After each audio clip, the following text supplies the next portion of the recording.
Hello friends welcome to my channel. तो आज आपण मन कि किसान रो इम्पोर्टेंट अपडेट आउ जो माने ए अपडेट आपण माने करि नांती सीएम किसान तो सीएम किसान पे इम्पोर्टेंट अपडेट आछि।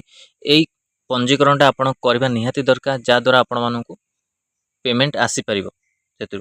तो केमिति कोन करिवि तार डिटेल्स देछि, बहुत समय सीमा मध्ये देछि।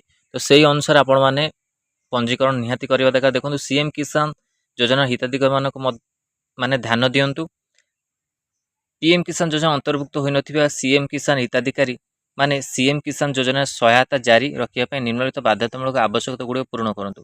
पंजीकरण बाध्यतामूलक आवश्यकता बैंक खाता सह आधार संजयीकरण, कृषक ओडिशा पोर्टाल रे पंजीकरण। कृषक ओडिशा जो पोर्टाल अच्छी से पंजीकरण करेंगे। पंजीकरण शेष तारीख केबे होची 7 सेप्टेम्बर रोची। तो सही अनुसार आपण माने निजर पंजीकरण करदेवे। कृषक ओडिशा पोर्टाल पंजीकरण जो अच्छी आपणकर वेबसाइट रे।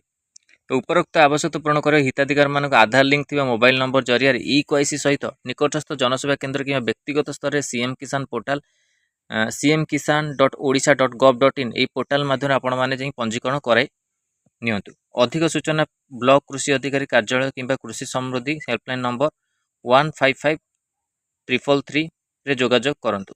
तो एठी आपण सीएम किसान को नेकी आछि जो माने पीएम किसान नाहंती सीएम किसान रे से माने जोड़ी होगा चाहते तो निश्चिंत पंजीकरण करके जोड़ी हो पारे।